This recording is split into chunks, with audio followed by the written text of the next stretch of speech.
Boa tarde. Boa tarde. Muita paz em nossos corações. Que o Mestre Jesus nos conceda uma tarde e noite de estudos, de reflexões, de boas vibrações. Que todos nós possamos estar com as nossas mentes e corações alinhados no trabalho do bem, para conseguir absorver os recursos emanados abundantemente pela espiritualidade amiga e benfeitora. Bom, o tema de hoje, seguindo no capítulo que fala sobre a intervenção dos espíritos no mundo corporal, nós vamos falar sobre os espíritos durante os combates. Antes de entrar propriamente nesse tema espiritual, vamos falar um pouco sobre a guerra, sobre os combates, se ainda é necessário do nosso estágio evolutivo, o que leva a acontecer esses combates. Bom, diariamente, semanalmente, nós vemos aí na mídia, veiculando ainda imagens trazidas pelos países lá do Oriente Médio, vizinhos lá que ainda estão numa guerra complicada. E aí nos faz a indagação, por que ainda é necessário? Por que ainda Deus permite que isso aconteça? Esses irmãos em tantas dores e sofrimentos. Se formos ver aí na história da humanidade, muitas guerras já aconteceram. A maioria delas por várias motivações. Dentre elas, divergências políticas, questões étnico-raciais, ambições econômicas, conflitos religiosos, disputas territoriais, são dos motivos, das justificativas para se iniciar uma guerra. Lá na frente do Livro dos Espíritos, lá na pergunta 742, na lei de destruição, uma das 10 leis morais, vem falando sobre guerras. Então as guerras estão dentro da lei de destruição.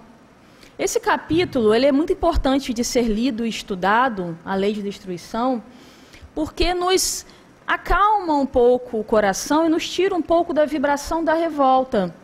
Quando diante de catástrofes naturais, esse capítulo, lei de destruição, com vários temas, tem lá assassínio, crueldade, flagelos naturais, guerras, dentro ainda da lei, dentro ainda de um processo evolutivo necessário ao nosso estágio evolutivo.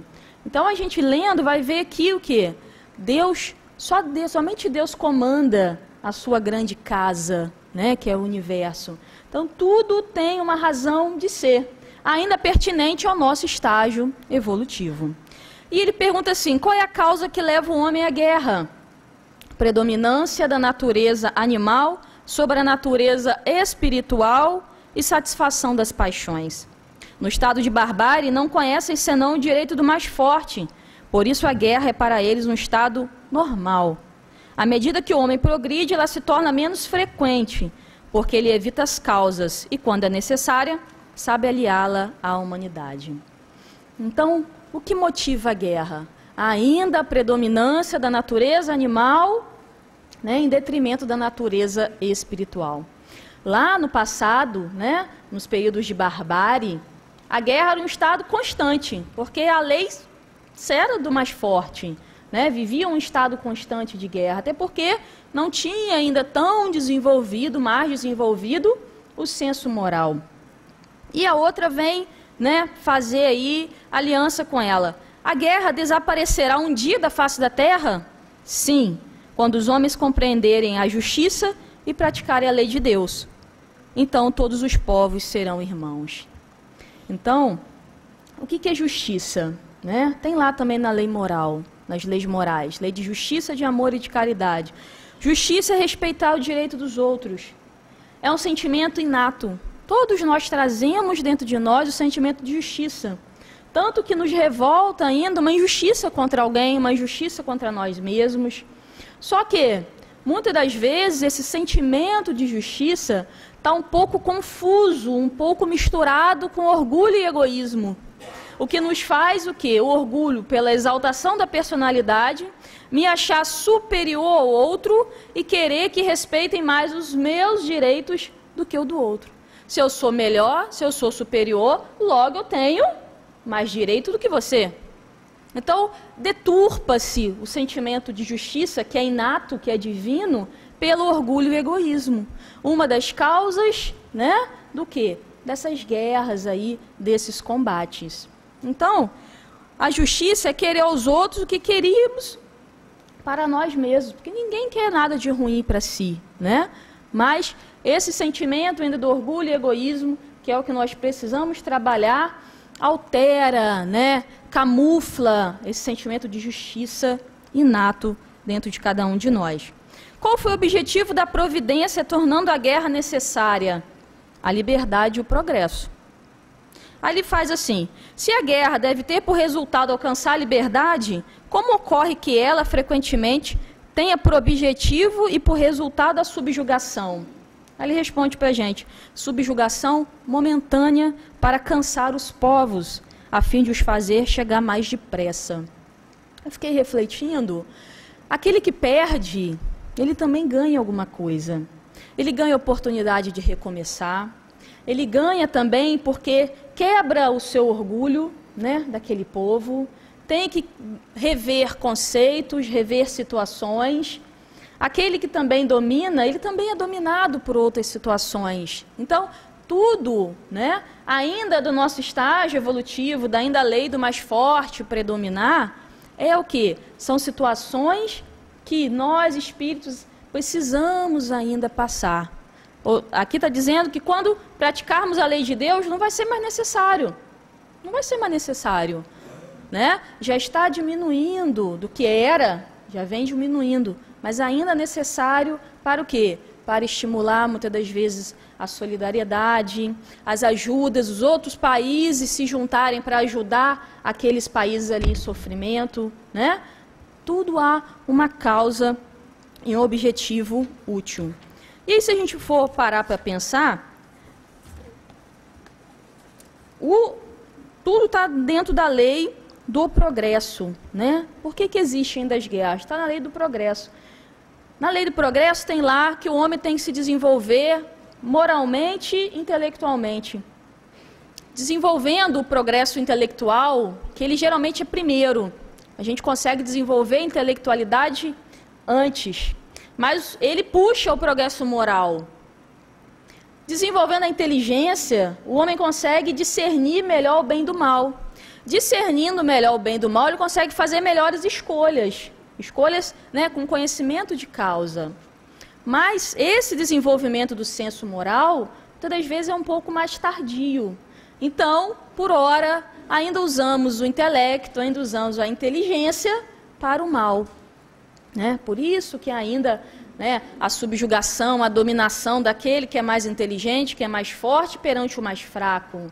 Né? A vontade ainda de subjugar, de humilhar, de dominar, ainda é por causa disso. E esses avanços vão acontecendo naturalmente. Se olharmos para trás, não existia o mínimo respeito à vida. Né? Lá há milhares de anos atrás, era comum, né? Ninguém se abalava com os duelos que existiam no ar livre. As pessoas eram lá nas arenas, era um espetáculo ir lá assistir, somente os cristãos sendo devorados pelas feras, ateado fogo. Era comum, ninguém se sentia, né, o coração não tocava. Hoje em dia, nós já estamos desenvolvendo esse senso moral, né, e esse desenvolvimento nos vai trazer o quê? Esse sentimento de justiça. As consequências de uma guerra, elas só são avaliadas ainda, para a grande maioria das pessoas, pelo lado material. Quantos milhões, bilhões, né, de dólares vão ser precisos para restaurar aquela cidade. Então, quantas baixas, né, quantas mortes. Mas, no plano espiritual, essas consequências espirituais, elas são muito maiores. Eles dizem que os danos materiais são passageiros. Mas os danos espirituais, principalmente para aqueles que foram os artífices, né, do estímulo à guerra, à incitação de uma guerra, os compromissos para aquele espírito são grandes. Até ele se reequilibrar com a lei de justiça, amor e caridade, demora muitas das vezes séculos e milênios. Na 745, diz que a responsabilidade daquele que suscita a guerra para proveito seu, ele é um grande culpado. E muitas existências lhe serão necessárias para expiar tudo que foi, né, feito ali por sua causa. Ele terá que dar conta de cada desencarne, de cada morte. E se a gente for parar para olhar, ali, nas guerras, nos combates, não se morrem só aqueles homens que estão nos frontes de batalha, né? E os pais daqueles corações que recebem ali, né, as roupas, medalhas que não servem, né, para apaziguar o coração, as esposas ali que morrem por solidão, por tristeza, quantos filhos revoltados com a sociedade, com o sistema, vão crescer ali órfãos, né, dos seus pais, e às vezes até causando transtornos numa sociedade mais tarde. E quando esses combatentes, né, retornam com vida, será que conseguem ser, né, voltar ao equilíbrio? Conseguem ser pessoas ditas, né, equilibradas, normais? Nunca. Né? São marcas muito profundas que carregam por muitos e muitos anos. Muitas das vezes até após o desencarne. E também essas guerras, que a gente está falando de guerras entre nações, de guerras entre povos, só são o resultado das guerras íntimas. Só existem essas grandes guerras entre as nações, porque existe em nós muita violência. Né? Se formos ver, nós guerreamos diariamente. Muitas das vezes o nosso lar é um fronte de batalha. É uma guerra, há uma guerra instalada ali, em que não importa a fraternidade, não importa o diálogo, não importa tentar harmonizar, o que importa é cada um vencer. E para sair vitorioso, cada um usa as armas que tem. E as armas, muitas das vezes, muito mais poderosas do que as usadas lá, né, nas guerras. Quantas das vezes nós temos um poder bélico imenso em destruir pessoas ao nosso redor, com o nosso mau humor, com a nossa invigilância, com a nossa violência, com a nossa irritação, com a nossa agressividade. Parecemos, por vezes, né, uma arma atiradora aí de mágoas, de humilhações para tudo quanto é canto. Nós temos esse poder bélico dentro de nós, a guerra começa dentro de nós. Podemos não ter, às vezes uma pessoa não consegue decretar a paz em uma nação, mas ela pode e deve decretar a paz no seu lar, no seu ambiente de trabalho, dentro de si, no trânsito. Nós vemos outra guerra aí, a guerra no trânsito. Nós estarmos ali dentro de um carro, né, como se fosse uma armadura ou uma arma, nos achamos invencíveis, que podemos, né, de qualquer maneira, no nosso trabalho, quantas armadilhas fazemos, né, para o colega de trabalho, para ele não conseguir aquela promoção ou para ele ser demitido. Armamentos de guerra, técnicas de guerra nós usamos no nosso dia a dia. E as batalhas judiciais, quando um casal se divorcia, que não é amigavelmente, é uma batalha em que cada um usa as armas, muitas das vezes as armas mais sujas que tem, para tentar o quê? Destruir o outro. O objetivo não é conversar, não é entrar em harmonia, fraternidade, nem pensa, nem passa pela cabeça. O importante é destruir o outro. Isso é guerra dentro de nós. Então, enquanto nós não trabalharmos essas guerras dentro de nós, essas guerras que fazemos para com os nossos irmãos, né, nós estamos o quê? Alimentando, estimulando e retroalimentando a psicosfera do planeta num clima de violência. Nós somos corresponsáveis pelas guerras, né, maiores que acontecem. Porque causamos pequenas guerras no nosso dia a dia, pequenos combates no nosso dia a dia. O único combate que é o bom combate, é quando nos direcionamos a combater as nossas más inclinações, as nossas más paixões, as nossas dificuldades, os nossos vícios. Esse é o bom combate. Esse é um bom combate. Mas geralmente não direcionamos as nossas armas para isso. Direcionamos a arma simplesmente para o próximo. Então, essa, né, vibração ainda nos circunda. Ainda somos muito violentos no nosso falar, no nosso agir, no nosso pensar, né? É preciso dulcificarmos mais o nosso coração, deixarmos ele mais doce, mais sensível ao sofrimento do outro, né?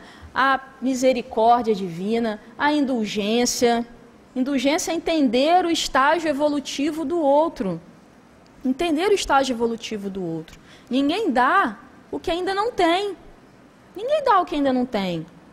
Então eu preciso entender, não, fulano nesse estágio evolutivo, o que ele tem não é, né, aquilo que eu quero, mas eu vou entender, porque é aquilo que ele tem no momento. E conseguir o quê? Instalar esse reino de Deus, essa paz interna, que eu sendo uma pessoa que trago a paz dentro de mim, e a paz é a mudança, né, é uma visão superior de vida, a doutora Emma sempre nos fala isso, paz, né, é uma visão superior da vida, não é ausência de problemas, é olhar os problemas de uma forma superiorizada, de uma forma de cima. Eu conseguindo isso, eu levo a paz para quem está ao meu redor, eu consigo acalmar pessoas. E eu acalmando pessoas, essas pessoas mais calmas vão acalmar outras pessoas. E aí, né, essa rede aí, né, de paz, de harmonia, vai também se expandindo. Se não acreditarmos nisso, né, nós não acreditamos na promessa do Cristo, que vai estar conosco até a consumação dos séculos. O que isso quer dizer? Ele estará conosco para sempre. Que o objetivo da Terra é passar de planeta de provas e expiações, onde ainda o mal reina, por isso que vemos tanta violência, para um planeta de regeneração, onde o bem já vai dominar, então já vai ser diferente. Lá na pergunta 932, fala assim, ó, por que neste mundo a influência dos maus geralmente sobrepuja a dos bons? E eles respondem, por fraqueza dos bons. Os maus são intrigantes e audaciosos, os bons são tímidos. Quando os eixos o quiserem, haverão de preponderar. Quantas das vezes vemos uma situação errada, injusta, e ficamos quietos? Não lutamos pelaquela situação, pelo que é certo, não fazemos nem, às vezes, uma oração. Ficamos tímidos. O mal ele é audacioso, ele chega, ele faz, né? Não está preocupado com a lei de ação e reação. Aqueles que já querem o bem, né, tem que se impor mais. Se impor, claro, como Gandhi se impôs, né, com a não violência. Não é se impor de maneira ostensiva e agressiva, porque aí eu estou entrando na mesma faixa vibratória. Vou receber o que em volta de troca? A mesma violência. Porque se eu dou violência, eu recebo violência, né? Essa vibração me circunda, essa vibração está ali ao meu redor. É hora o quê? De decretar o fim ao ódio, de decretar o fim, né, à animosidade que existe dentro de nós. Já é tempo disso, porque o planeta está evoluindo. Quem não conseguir, não se determinar, não tiver força de vontade de seguir junto, vai ficar. Vai para outro planeta, também de provas e expiações. Né? Mas se a gente pode acompanhar a Terra e ir para um planeta, né? Imagina, onde o bem reinar, olha só que maravilha, é possível, né? Está na lei e nós vamos chegar lá. Aqui na 541, ele fala para a gente, numa batalha, há espíritos que assistem e sustentam cada lado? Sim, e que lhe estimulam a coragem. Assim, outrora, os antigos representavam os deuses, tomando partido deste ou daquele povo. Esses deuses eram apenas espíritos representados alegoricamente.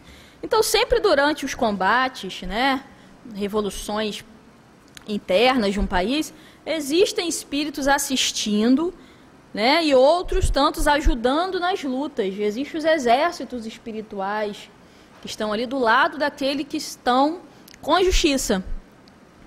É interessante que os espíritos superiores, eles não têm essa visão de que o outro lado é inimigo. Eles acham que os outros lados são espíritos desordeiros, em que eles precisam o quê? Colocar ordem, limitar ações, né? Não existe inimigo, adversário, não existe isso.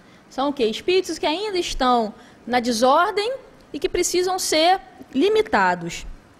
Então, não há movimento algum em que não haja espíritos dirigindo e assistindo em nome de Deus que permitiu esse evento, para algum objetivo. Então, sempre nas batalhas ali, o número de encarnados é muito menor do que o número de desencarnados, né?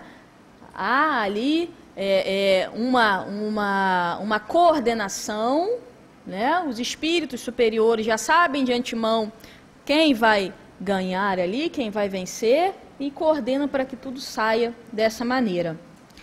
Na guerra, a justiça está sempre de um lado. Como é que os espíritos tomam partido daqueles que não têm razão? Bem sabeis que há espíritos que apenas buscam a discórdia e a destruição. Para eles a guerra é a guerra. A justiça da causa pouco os toca. Então tem aqueles espíritos também que não estão nem aí de quem está com a verdade, quem está com a justiça. O que eles querem é assistir a confusão. Aí eu fiquei lembrando, no tempo de escola, quando tinha alguma briga assim no intervalo, né, ou na rua, várias pessoas faziam aquela rodinha e torciam para o circo pegar fogo. Ninguém estava se importando em quem estava com a razão, quem foi que mexeu com quem, né? Vou tomar partido de um ou de outro. Não. O que importa era o quê? Era a confusão ali. Era vibrar, né, com um lado ou com o outro. Ninguém estava se importando muito em quem estava com a razão ou não. Então as guerras é a mesma coisa, né? Tem espíritos aí naquela faixa ali que querem ver o quê? Querem ver a confusão. Não querem saber de justiça, de fraternidade, nada disso. Alguns espíritos podem influenciar o general na concepção de seus planos de campanha? Sem dúvida alguma. Os espíritos podem influenciar para esse objetivo, como para todas as concepções. Então, se a gente vai lá na pergunta 459, né, e vê lá que os espíritos, muitas das vezes, dirigem as nossas ações, na guerra a mesma coisa. Muitas das vezes, podem até estimular um plano errôneo, né, para aquele general, principalmente se aquele espírito for um inimigo dele, um obsessor dele, para que ele tome uma atitude errada e perca a batalha.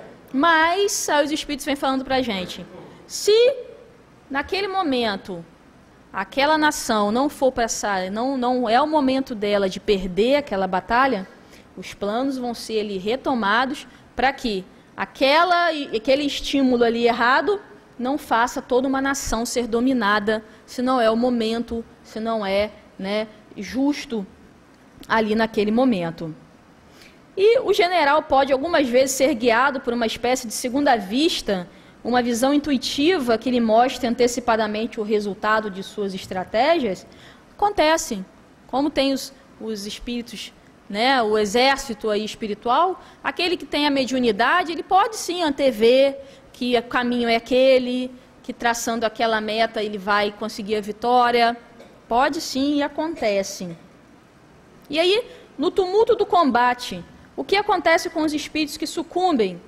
Interessam-se por ele, outros deles se afastam. Alguns interessam-se por ele, outros se afastam. Eles vêm falando para a gente que as mortes em guerra são iguais às mortes violentas, né, no nosso dia a dia. Uma morte em trânsito, uma morte violenta, que não é aquela morte por doença que vem se arrastando por muito tempo, por idade, né? Nós sabemos que esses laços que unem o espírito ao corpo, né, através ali do perispírito, eles não se rompem, eles se desatam, né? Desatando célula a célula. Assim como no nascimento, né, no processo gestacional, é o quê? Unidos molécula a molécula, célula a célula. No desencarne também, molécula a molécula, é desatado esses nós. Então, o momento da morte nem sempre é o momento do desencarne, né, do espírito ali, né, totalmente liberto daquele corpo. Então, muitas das vezes ficam ali no fronte de batalha, lutando como se estivessem ainda encarnados, até que depois, de muito tempo, com o sofrimento, é que eles vão ver que já não conseguem mais pegar alguma coisa no chão, os outros colegas já não veem, é que vão, muitas das vezes, tomar consciência daquilo. Mas muitos ficam ainda por muitos e muitas, né, muitos dias, muitos e muitos anos ainda nessa situação. Como acontece no dia a dia. Quantos desencarnam há anos, né, e ainda não se deram conta de que desencarnaram? Quantos? Muitas das vezes, parentes nossos, entes queridos, voltam para casa, porque é a referência que tem, voltar para onde? Para minha casa. E ficam ali no ambiente da casa, sem intenção nenhuma de fazer mal a nós, mas ainda não se dando conta de que desencarnaram, de que já não tem o corpo de carne. E então, como estão em outra dimensão, não conseguem interagir ali com a gente, só se alguém tem, né, uma mediunidade mais ostensiva para perceber, para visualizar. Mas, às vezes, só vão se dar conta que desencarnaram quando são trazidos para uma reunião de atendimento fraterno, uma reunião de atendimento espiritual, que é que quando se veem, né, falando através de um outro corpo, e que vão se dar conta de que desencarnaram. Mas, às vezes, passam-se, muitos e muitos anos até se darem conta da sua real, agora, identidade, né? Que é a identidade de desencarnado. Então, acontece. Por isso, a importância do desencarne de um ente querido, após, claro, tempos também, sempre nas nossas orações, e o quê? Os esclarecendo eles. Olha, vocês não estão mais pertencendo a este mundo de carne, já mudaram, né? Deixaram essa roupa aqui grosseira, estão numa outra dimensão, podem agora estudar, trabalhar, né? Continuam em contato conosco, porque nos laços do amor não se separam, não se dissolvem, mas esclarecendo esses corações de que o lar não é mais a morada deles, que agora é preciso ir para outras moradas, e assim nós vamos esclarecendo esses corações. Então é importante fazer isso, porque muitos não têm ainda noção de que desencarnaram. E para a gente ir terminando, os espíritos que se combatiam enquanto vivos, uma vez estando mortos, reconhecem-se como inimigos e se conservam encarniçados uns contra os outros, alguns naquele momento ainda inicial, depois vão vendo que não existe essa situação de inimigos, de que cada um, né, eles estavam brigando por ignorância e cada um vai seguindo o seu caminho. No livro Nosso Lar, André Luiz conta, né, que eles se prepararam, a colônia Nosso Lar se preparou muito para, né, o início da Segunda Guerra Mundial, para receber esses irmãos, né, vindo dessas guerras, em conflitos, né, desequilibrados, atordoados. Então, foi-se instalado ali toda uma situação ali emergencial, de maior porte, para receber esses irmãos.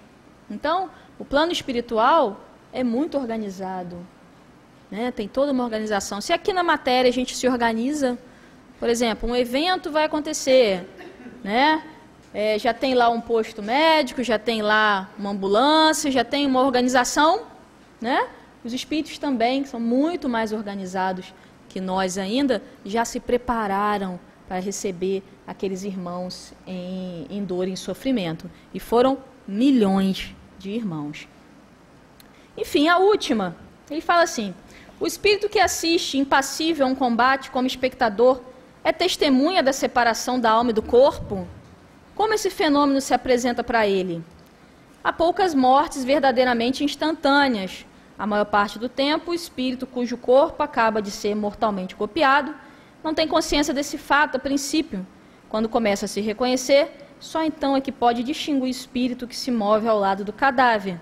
Isso parece tão natural que a visão do corpo morto nenhum efeito desagradável produz. Tendo toda a vida se concentrado no espírito, só ele atrai a atenção. É com ele que conversam ou a ele que comandam. Então, esse tema, os espíritos, né, no combate, ajudam, né, em maior proporção, como nos ajudam no dia a dia. Como lá na guerra tem aqueles espíritos que estimulam a guerra, estimulam as batalhas, estimulam a guerra pela guerra, tem os outros que estimulam, né, a paz, a fraternidade, o diálogo, a justiça. No nosso dia a dia é a mesma coisa. Nosso dia a dia é a mesma coisa. Nas guerras em que nós vivemos, é a mesma coisa. Tem espíritos que nos estimulam a continuar uma briga, a continuarmos magoados, a continuarmos melindrados com algo que, né, o nosso irmão de caminhada fez, e tantos outros nos estimulando é o quê? Ao perdão, ao deixa disso, não vai levar adiante isso, esquece, né? Perdoa, segue em frente, não vai carregar essa mágoa, isso daí vai atrapalhar a sua caminhada. E aí? Qual desses dois lados do nosso dia a dia nós estamos dando mais ouvidos? Aquele que estimula a guerra ou aquele que estimula a paz? Né? É uma reflexão para essa semana, então. Uma boa semana a todos, muita paz.